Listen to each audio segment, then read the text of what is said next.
We've just completed our melee DPS review, and honestly, you've done a spectacular job. Awesome, thank you so much. Next up, we're going to be reviewing all of the ranged DPS specs. Should we go and have a quick sneak peek? Yeah. Ion, did you bring a boombox with you again, you party animal? I know you like to party.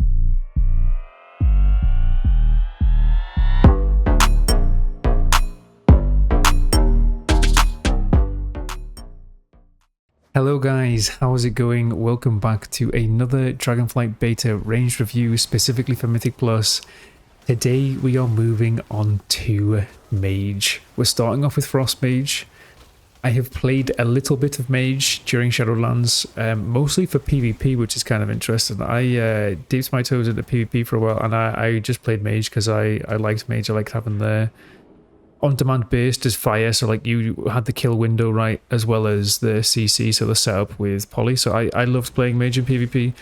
I haven't played it really in PvE that much. I've played a little bit, but I am getting help from my brother. So Albinator, he has raided on Mage during Shadowlands. He was one of the first guilds to kill Halondrus, right? He was raiding with SK pieces and he was playing Mage at the time, so he knows Mage inside out. He hasn't played it that much on the beta, but because of his baseline knowledge, he's been able to help me out a lot with this, so a big thanks to him. But overall, from what I've tested, and mainly the keys that I've done with other players, right, both Fire and Frost seem to be doing the damage, and honestly, the changes that they're getting in like the baseline tree are kind of insane. So something which I say all the time, right, is that there's three categories, right, for improvements. Whenever we look at specs, there is utility. So how much utility do you bring to a group of Mythic Plus? There's tankiness. So how much damage can you take, right, during a Mythic Plus? Big hits. Can you take massive hits fairly frequently? And then damage. So the last one's literally just damage itself. How much damage are you doing?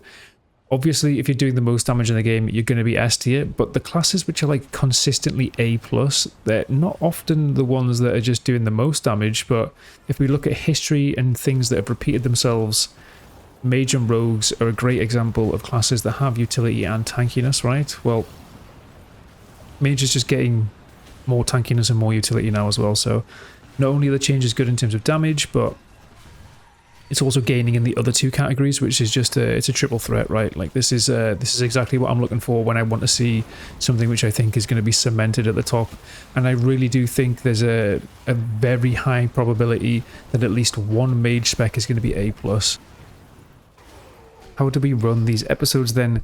We go through the three biggest wins, the three biggest losses, and any notable mentions that haven't made it into those top threes. We then give it a score out of 10. I'm going to give you the score out of 10 right away, so you can just close the window and move on with your day if you want to, right? It's a 9 out of 10. It's incredibly, incredibly close to a 10 out of 10 Frost Mage. I just can't quite give it a 10 out of 10. The only other 10 out of 10 that I've given so far is to Unholy DK. I did originally give a 10 out of 10 to Havoc as well, but then it got a lot of changes. It got like its silence removed and stuff, and it got bumped down to a 9. Frost is really, really close to that 10 out of 10 as Unholy DK was, but Frost isn't getting any like defining new changes, right? So for example, Unholy DK, yeah, it's getting the ability to spread wounds, it's getting Festamite back. Those are massive changes for the spec in terms of like how it's going to play, the feel, how fast you get into damage, right? Nothing really that big is changing with Frost. You can just like take all of your talents that you want to. It is gaining massively in terms of utility. It's gaining massively in terms of its tankiness, right? It's just not quite getting the fundamental like changes that it needs to get a 10 out of 10 in my mind. I mean, not that it needs, right? When I say that, I mean like Frost Mage plays perfectly. It doesn't really need a massive change, but I'm just saying to get a 10 out of 10, you would need to also have like these big change in directions that I'm looking for. So overall, like I said, it's a 9 out of 10. It's performing very, very well. It's a triple threat, like I said in the intro, right? Utility, tankiness, damage. We're taking all three boxes, so it's very, very strong. The first big win then, which is awesome, but I don't know if Mage necessarily needed it, is tankiness. So it's not as tanky as Warlock, because Warlock is just ridiculously tanky. I think it is actually just in a category of its own. But it's in with everything else underneath it, right? So mage is up there with DK, rogue, demon hunter, right? It's like it's in that ballpark. They're all very, very tanky, and mage absolutely belongs in that threshold as well. The changes that are getting are very strong, right? The first one is greater invisibility, so makes you invisible and untargetable for 20 seconds, removing all threat. Any action you take cancel this effect, so it's the same as normal invis, right, where you can press it, and then if you want to use any abilities, it's going to pull you out of the invis effect. But you also take 60% reduced damage while invisible and for 3 seconds after reappearing. So this is just a 60% DR for 3 seconds. It's not insane, like some DRs will last like 12 seconds, right? So if it's a long, drawn out set of damage, so it's a dot damage, or it's a slow build up of damage or something like that, I don't really know, and it's not just a big one hit, this isn't going to be as useful. But most of the times, the things that you're worried about anyway are those big one hits. So a 60% damage reduction on a 2-minute cooldown to big one hits is incredibly, incredibly good for Mythic Plus. It really, really is. You're then also getting reduplication over here, right? So we have mirror images on live. It's a 2-minute cooldown. It's a 20% DR.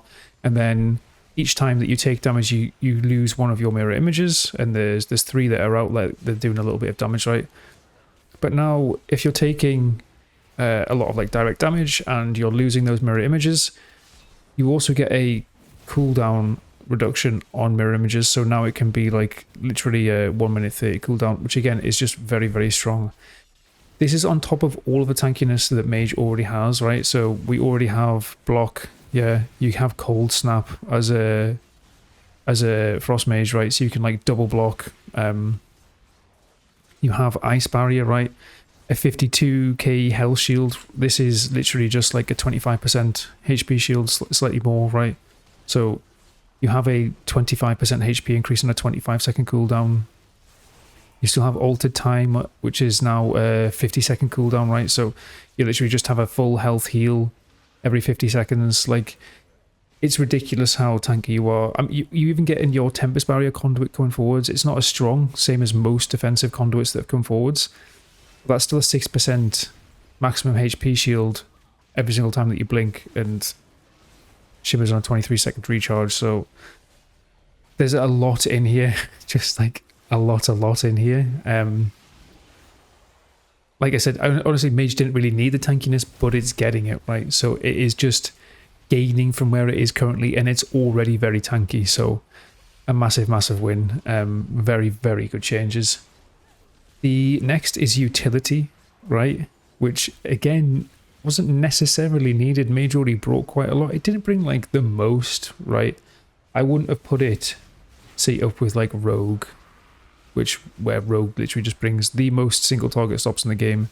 It brings Shroud, which is just incredibly useful. It brings Tricks. It brings a Soothe, right?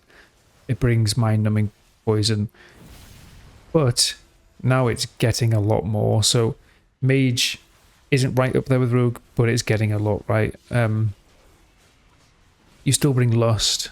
You bring Slows. Like, Slows as a Frost Mage are incredibly useful because they're just out constantly. So you still have Frigid Winds here, right? So that you just have a 60% slow on pretty much everything that you're hitting, right, all the time. So that's still coming forwards. But the biggest changes are in AoE stops. So now you have Blast Wave, which is a 30-second AoE knockback. And it's a very small knockback, which is actually really, really useful for Mythic Plus. So it's just a small knockback, and because it's a small knockback, you can just use it whenever you want. It's not, say, like the old iteration of Shaman's Thunderstorm, where if you knocked a mob, it's going like 20 yards, and tanks are going to be annoyed. DPS, melee DPS are going to be annoyed with you, right? Because you're just knocking stuff all over the place. Overall, this is much better than a normal knockback, like significantly better. It is really just an AoE interrupt, so it's very, very strong. And then you're getting Dragon's Breath. The cooldown is being increased on Dragon's Breath, but there is now this node time manipulation, which means whenever you're using Ice Lance, it reduces the cooldown of your loss of control abilities by 1 second, so you can essentially half the CD on Dragon's Breath. This doesn't affect Blast Wave, but it does affect Dragon's Breath. Now, Frost Mage before didn't have any AoE stops. Your only kick was Counterspell. Now you're getting two very short cooldown AoE stops. This is really, really strong. It's incredibly strong, right? There's not many specs that have 2 short AoE cooldown stops, and now Mage is one of them, and every single Mage spec can get them. So it's really, really good. If I could play a class with 2 30-second AoE stops on live currently, I think you could probably do most stops that you need to, right? There's a lot of stops which are nice to have, but most stops that you absolutely need, I think you could probably cover for like an entire group with 2 AoE stops on like 30-second cooldowns, as in if you took time manipulation as well, right? I genuinely think you could do most stops that you needed to, so you could like carry a pug by playing Mage. Now, do you know what I mean? Like in a pug, no one else is really doing stops that they need to. I think you could probably cover most of the ones that you need to, so it's really, really good. Having an AoE stop, like you probably use 2-3 times, right, on packs is very, very strong. The final win then is just, this is similar to Subrogue. I gave Subrogue a win for this. This is the same for Frost, where it's not like you're getting any crazy changes, right? Glacial Spike is making its way back, but that's single targety or like cleavey, right? But in AoE, there's nothing like crazy that you're getting. But what you are getting access to is the fact that now you can take all of your talents at once. So this is the best example of it, which I can find. You can now take Comet Storm, right? Which is a good source of uncapped AoE. Yeah, very good. You can take Freezing Rain, so Frozen Orb makes Blizzard instant cast, increases its damage done by 60% for 12 seconds. Again, this is uncapped AoE damage, right? It doesn't get reduced by anything, so these are 2 very strong AoE talents. And then we can take Splitting Ice, so because of the way the Fingers of Frost is working during Frozen Orb, Splitting Ice is insanely good because you're just constantly wanting to use Ice Lances anyway. You're extending the duration on Icy Veins through Thermal Void, right? Now you're just getting extra free cleave damage with it. So again, very, very strong. And this is a perfect example of where you could previously, so all 3 of these talents are on the same row on live and you couldn't take all 3. Well, now because you can take all 3, it's super, super impactful because all 3 of these talents are really, really strong. So it's excellent. It feels good to play with as well. You've got all of these talents that now are just working with each other. Yeah, they're clearly moving you in a direction where you can just keep Icy Veins up for a long time. You're constantly inside Frozen Orb. You have a lot of heavy hitting blizzards going out. And then in between all of that, you're just spamming Ice Lancers, right? So yeah, it feels really, really strong. In terms of the losses then, right? I've really had to sort of make up these losses, and this is the first time where I felt that it's been really hard to come up with them because I actually really like the way that the tree is laid out. Just as an example of this, right? Can you see how many 1-pointers we've taken at the bottom of the tree and how much choice you have? I've even taken Slick Ice here, so I've taken a purely single target increase because I just had a free point to put in. This tree really feels like you can access whatever you want. Again, it's one of those ones where you can just slide from like AoE to like single target if you wanted to. You know, you could drop Comet Storm, we can drop Slick Ice like here. You could honestly probably take most of your AoE damage and still get into Glacial Spike if you wanted to for that single target nuke, or like 2 target damage. I really think you could get into here. Yeah, I think that works. I'm almost certain that works, and you could easily get it if you wanted to. Do you know what I mean? So there's not much wrong with the tree. So basically what I'm trying to say is I've really struggled to come up with losses. So the first one is just the lower portion of the tree is a little bit strange in that we've almost put points into everything other than Piercing Cold. Like this is where you'd need to spend points to move past, right? We're literally missing Piercing Cold, and that's still a good node. If I had more points, I would probably just take that because it's very good for damage, right? For single target specifically, icicle damage and frostbolt damage is a lot of your damage, so I might even take it, to be honest. But you're putting a lot of points in at the start. It does feel like there's a lot of power in here, and I'm just taking it all. So I think this is 1, 2, 3, 4, 5, 6, 7, 8, 9, 10. So there's 10 points here, which we've slammed into the pre-8 section, right? So it's a little bit funny that we've had to do that. The next loss, right, is time manipulation. So I did mention it before. I said that this exists and it can reduce the cooldown of Dragon's Breath. The one thing that's annoying about it is it's competing with either Greater Invisibility plus Temporal Warp, which I don't think you'd ever drop these two, but you would definitely, you could potentially drop Shifting Power and Ice Ward, right, to take time manipulation.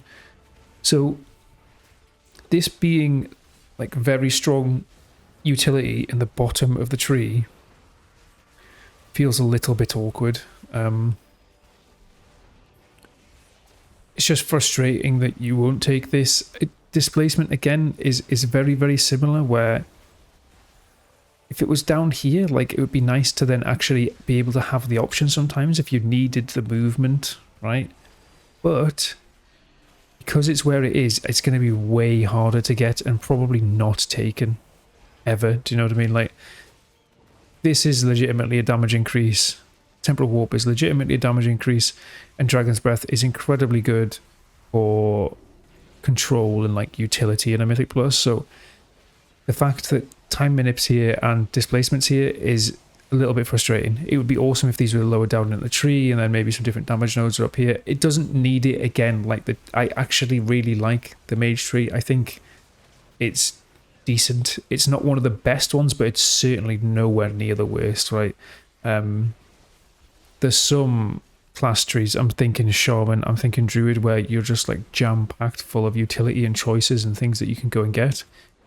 This isn't quite as good, but it is still very good. So even though I'm pointing this out as a flaw, it's not a huge flaw, you understand, right? It's not the worst.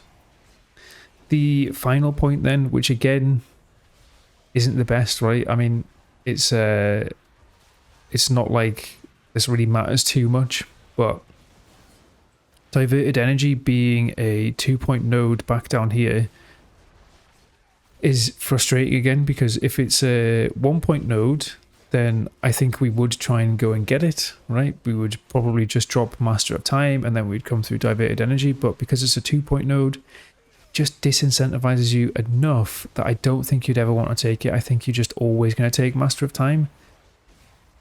It's just frustrating that that's a 2-point node. So it's basically whenever you're taking damage from whilst you've got your shield up, whilst you've got your barrier up, it then heals you for X percentage of the amount absorbed. It's just a free bit of healing, a free bit of throughput. It's a conduit that you can take on live, right? It would be good if you could take this a bit more easily, or maybe they actually just made it a choice with Master of Time or something in here, and it was like a single point that you could choose either. So Altered Time is better if you know you're going to have like a 45 or like 50-second apart damage, something slightly less than a minute. And if it's just general throughput that you need, then you could take Diverted Energy, something like that. But instead it's just set out on the edge and is competing with the 1-point nodes to get into Blast Wave, which is unfortunate. On to the notable mentions then, so things that haven't made it into the top 3 wins or the top 3 losses, right? The first one which I want to mention is Snowstorm. So this is something new, right? Blizzard has a 30% chance to increase the damage of your next Cone of Cold by 20%, stacking up to 30 times. This is great. It's making Cone of Cold part of your rotation. It's another button to press. It feels good as well to wait for all this damage to stack up, and then Cone of Cold just like slaps a lot of damage. That's nice, especially if you can say be getting this on the end of a pack, right? It then procs. You can then just walk into the next pack with a fully stacked Cone of Cold in one of your first globals, like inside of your cooldowns. Whilst all the mobs are up, you're just going to be doing a lot of damage with it. So I do like that a lot. The final notable mention, which I'm going to draw your attention to, is Temporal Warp here. While you have Temporal Displacement or other similar effects, you may use Time Warp to grant yourself 30% haste for 40 seconds. So this is basically whenever Bloodlust has been used, you can then use your Temporal Warp again, which is just your Bloodlust effect, to give yourself a 30% haste increase. So that's going to be on a 5-minute cooldown, right? So you'll basically be getting 2 free lusts when everybody else isn't getting the lusts, which is really, really nice. It's big burst window. You're always just going to line this up with your pots, right? Whenever you pot in a dungeon, because it's on a 5-minute cooldown, you're just going to be using your temporal displacement as well. It's a great change, and I really like it. It just gives you that much extra damage, specifically as Frost Mage. I mean, a lot of your damage comes from Icy Veins, right? But having another big cooldown in your kit just feels really, really nice. So it's great to see that coming forwards as well.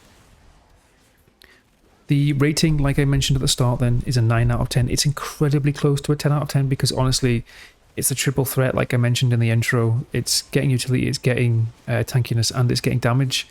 It's just not getting any huge changes in terms of its damage, right? It's not like I used Unholy DK and I'm going to use it again. It's a perfect example of something that should be a 10 out of 10.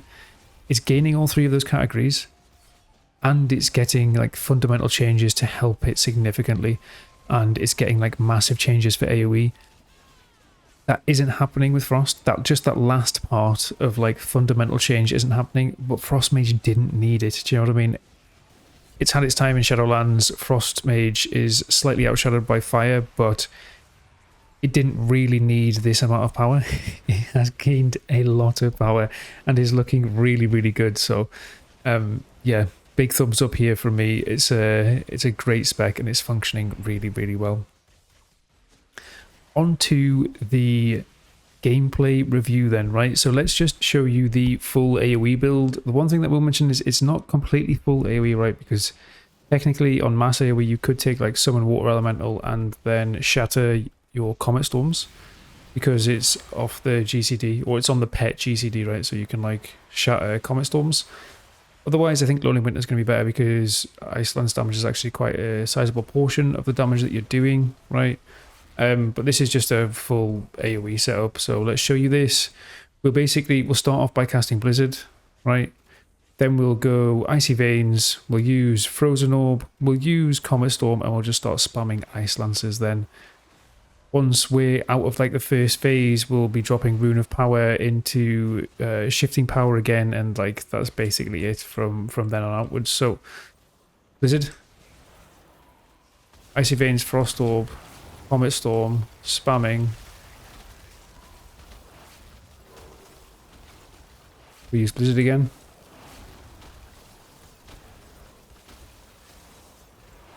Use Blizzard again.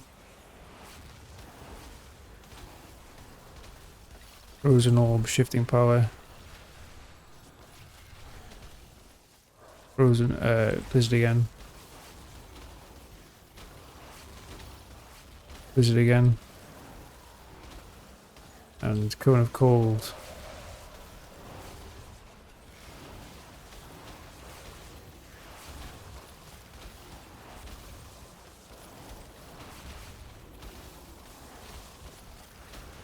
Rune of Power. Blizzard. Look, it's already been a minute. You know, we can just sit around this like 90k mark. Right. It's been a minute because my badge is back up. So it's incredibly good. In terms of the damage profile, right? So if we just look at this now, Ice Lance is dominating the damage. That's 2 targets. Yeah, so 37% of the damage there is 2 targets. That obviously is going to shift a lot depending on target count. It's not the most uncapped, but obviously everything else is uncapped. Frozen Orb is reduced beyond 8, Blizzard's uncapped, Comet Storm's uncapped, uncapped, right? Like everything else that we're doing is pretty much uncapped. So somewhere between, honestly, that's a high end for what I've done on dummies. A lot of the time, I was probably not pressing Blizzard when it came off cooldown and things, right? So the damage split that I've normally had is usually around like somewhere between 30 and 35. So I'll just quote that. About 65% to 70% of your damage is uncapped, which is right at that top end anyway, right? Like that's just right at the top end of what any spec that I've tested really has. There's not many specs that go beyond that. And Holy DK is probably one of the few, to be honest, where you're just like everything's AoE. There's really not many specs where that happens. Again, most of the time, if you can get above like that 50-60% threshold, then you'll be doing very, very well in uncapped AoE situations. So I imagine Frost is going to be the same. Certainly from what I've tested, it's doing very, very well. In terms of other things to show you then, let's show you, let's do a Ray of Frost. We'll show you Glacial Spike as well. I think we can show you, we'll show you Ebon Bolt. Just do this. I don't think there's any other on uses that we haven't shown you. We've just shown you Comet Storm, right? We can show you Cold Front afterwards. In the baseline mage tree, I actually don't think there's much to show you here either. Show you Ice Nova. Can show you Meteor, but like again, this is just stuff from live. We'll show you Greater Invis as well. Yeah, I actually don't think there's too much there.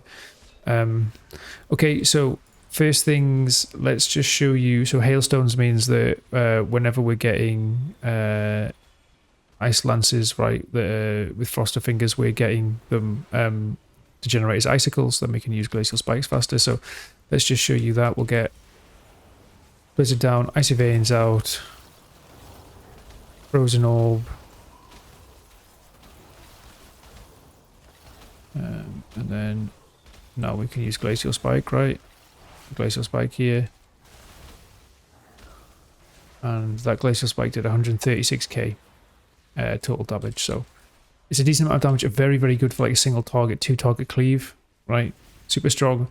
Ray of Frost, it's better for PvP, to be honest. Basically what it is, it does damage over time. That damage over time is stacking, then it also slows them, and that slow is stacking. So if I just use it here, I mean, it's a really cool looking ability. You can see that's now 100% movement speed reduction, so it sort of ramps up and then the target gets locked in place. So it's very good for PvP, from what I remember.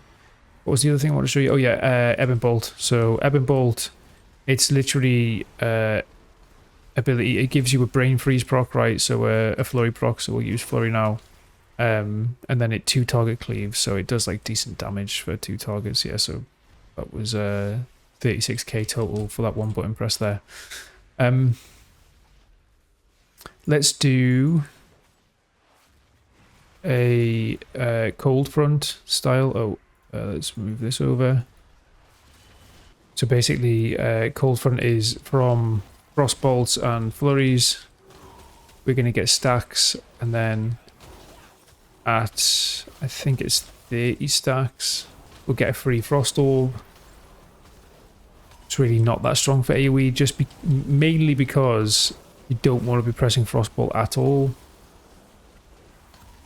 Okay, so here, it's going to proc when I use my next 4 Frostbolts, right? In fact, we'll also show you Snowstorm. So, Cone of Cold at 30 stacks is going to do more damage.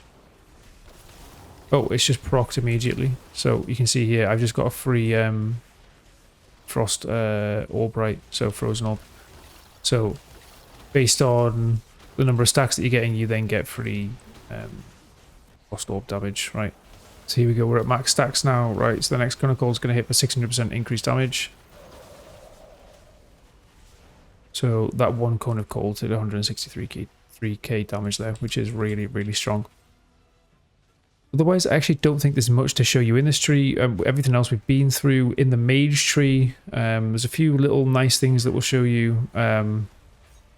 One of them being here, temporal velocity, right? So now if I just use altered time, right, and then I take altered time back, you can see I get a move speed increase of 40% now. So that's really, really good.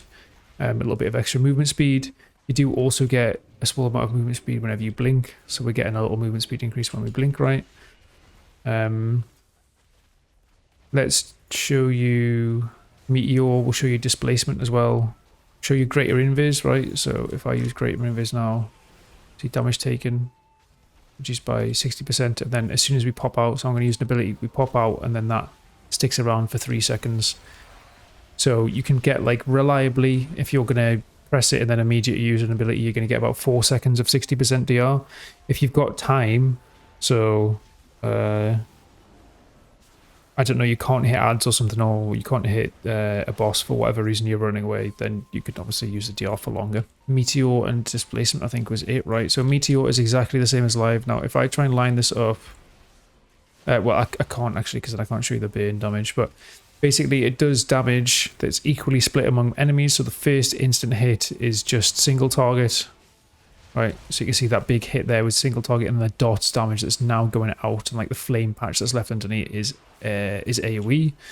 And displacement, so if I blink in this direction, right, and then I can use displacement to TP back. So it's like an altered time effect that's separate to altered time. So again, probably very, very strong for PvP. There's a lot of movement that's going in this tree, which I think is going to be an interesting choice for PvP for sure. It's interesting to see that coming through into the tree for something that's already got a lot of movement. You get access to a lot more with like displacement and temporal velocity, master of time here. All of this is like adding on top of each other. But yeah, that was a pretty quick gameplay review. Honestly, spec is super simple. It's very, very simple to play. You have a lot of cooldowns, but I'm pretty certain it will literally just be a priority list. You're not going to have that many procs that can like throw you off, if that makes sense. It feels very, very like smooth and functional, and again, super simple to pick up and for me to just like jump into. A lot of these specs that I've really, really enjoyed playing have been these types of specs, where it's been very easy for me to hop on and start playing. So that again is something that stood out to me, that it's a fairly simple, like intuitive spec to play. So Frost is looking very, very good.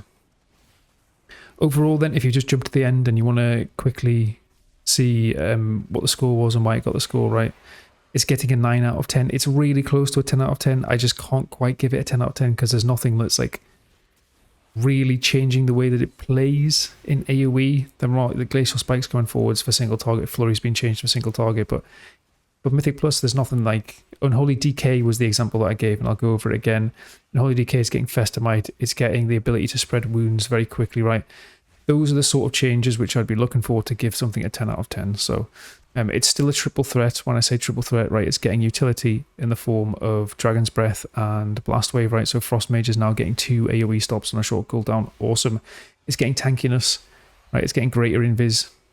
Very, very good on top of what is already a very tanky spec, right? It's also getting a cooldown reduction on Mirror Image, so getting the tankiness. And then damage, the example that I gave is that now it can take a Comet Storm, Freezing Rain, and Splitting Ice. These are all normally competing, and they're all like good AoE increases, right? So the fact that we can take all of these stacking AoE damage talents now is just, it's compounding, right, and just increasing the damage like exponentially. It's really, really good. So yeah, overall it's a 9 out of 10. Hopefully you enjoyed this one. If you have, let me know in the comments. I've also just got a Discord, so if you're interested in talking about any of this, following up on anything, feel free to hop onto the Discord as well. It's in the description down below. Hopefully you've enjoyed it, guys. If so, we'll see you in the next one. Cheers.